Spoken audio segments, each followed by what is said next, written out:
Hello everybody and welcome to this week's Astro Weather Watch here at AstroladaOfficial. I'm Kesenya, your relationship astrologer at AstroladaOfficial. On that topic, if you would like a report about your relationships, do head to my readers page where you can order a written report from me all about your composite chart or your interactive synastry chart. There's so much to learn about one another and our interactions there together. But this week in the Astro Weather Watch, it's actually rather a quiet week, meaning that there's not a lot going on in the astral skies. However, there is a big influence that these particular energies that will unfold will have upon us. And the first one, we're looking at the dates, of course, from Sunday the 20th of April through to the 27th of April. Those are Australian dates.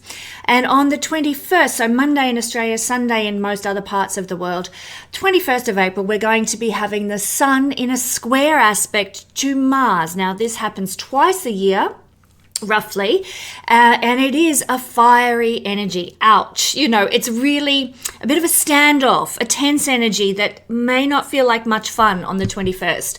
You might find, because both of these planets are masculine, so people with a heavy load of masculine energy in them, particularly men, will be looking to assert themselves under the energy of the 21st. So they might come across as more irritable, more reckless, more impatient than usual. So do keep that in mind when you're dealing with the masculine, or if you are a masculine type energy, then you might be having those impulses. This is also a day for everybody where your enemies might be provoking you with their aggression, giving you the prod.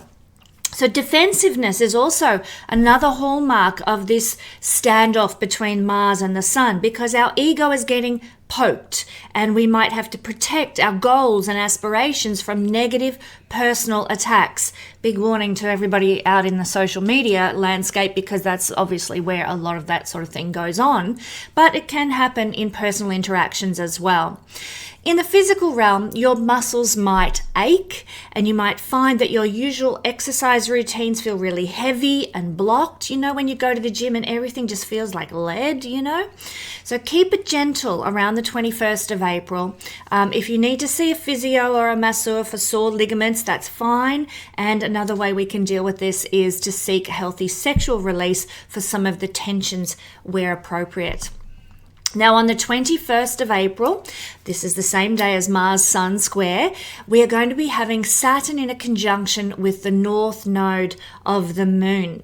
Now, this is at 26 degrees of Pisces, so if you have anything around that area, sort of within 2 degrees of 26 degrees of Pisces, you're going to feel this rather potently. You could also, at a stretch, consider other mutable signs if you have planets around 26 degrees of the mutable signs. Now, not only is this energy hugely karmic, but it's a massive dose of what we mostly don't want in our lives just by transit. This is not a permanent state of being. Stoicism will be required. So cynicism, it gets increased with this combination. We feel heavy emotional feelings of futility, sort of like what's the point in life? And quite frankly, this energy has been in play for about 2 weeks. And I spoke about it in last week's Astro Weather Watch for you, knowing that we're in the zone for this, or we have been in the zone for this for a couple of weeks and will continue to be for a couple of weeks, because both the North Node of the Moon and Saturn move so slowly. This energy is in play. So these feelings of frustration and futility and heaviness, they're in action particularly strongly this week, around especially the 21st of April. But there is an antidote to this energy and a way to work best with this difficult process. What we need to do is remind ourselves, have a little note on your bathroom mirror, that this energy will pass. And if we push through it to the other side, we can actually see success come out of this combination, because it can be a fruitful energy even though it feels heavy. And we might get a lot of pride if we can just endure, persevere, put those Saturnian principles to work. We might have a lot of pride from achieving great works and overcoming great obstacles through this period of our life. So hang in there, my friends. There is light at the end of the tunnel. Now, a lot of people have been telling me that, oh, Kesenya, what about the fact that Venus is involved with this conjunction with the North Node? Well, that is true. On the 24th, Venus will be in exact conjunction with the North Node of the Moon as well at 26 degrees. So Venus is involved in this.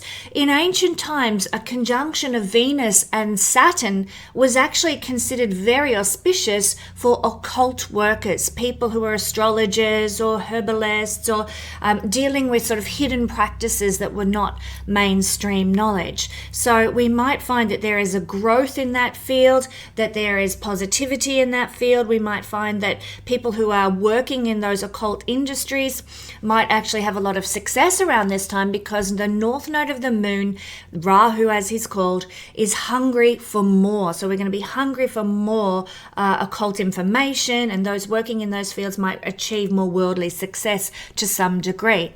But for everybody else, the conjunction of Venus with the North Node in its standalone energy can indicate that you might meet somebody from the past, because it's going to be exactly opposite the South Node, that you might rekindle a connection with. It could be an old romance, it could be a friendship, some social connection might come back into your life, looking to reignite the fire, so to speak, of that relationship or that friendship or whatever it might have been.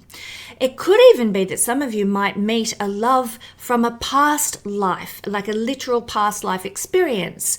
So not only earlier in this lifetime, but maybe a complete other lifetime, and you might recognize somebody who comes into your life. Now, it may be that this lifetime you might be reconnecting to have a love relationship, but more than likely it's going to be just crossing paths with someone who is somehow significant in your life this lifetime, or was in another lifetime, to help you on your journey in this incarnation. It may not necessarily be a forever thing that they return back into your life. Now, the focus with this energy is simply learning to make social connections work this time around. So let's keep that in mind. How can we love deeper, Venus energy? How can we be more polite, be more refined, be more sophisticated, as is the energy of Venus at this time, and give that to any relationship that we come into connection with around the 24th of April. And finally, for this week, I'm going to jump ahead a little bit out of the time frame that we usually look at things. I'm going to conclude by talking about the 28th of April, new moon in Taurus. It's going to be square Pluto, square Mars, conjunct the fixed star Hamal. And so some of the key themes of this, a fabulous new moon energy, is going to be understanding what we value most, taking time for pleasure, and learning to deal with some volatility that might be present in the world at this time. But I do talk further about that in the upcoming week. My friends, that's the Astro Weather Watch for this week. Thank you for joining me here at the AstroLada channel, and don't forget to get your relationship report from me at my readers page. I'll see you next week.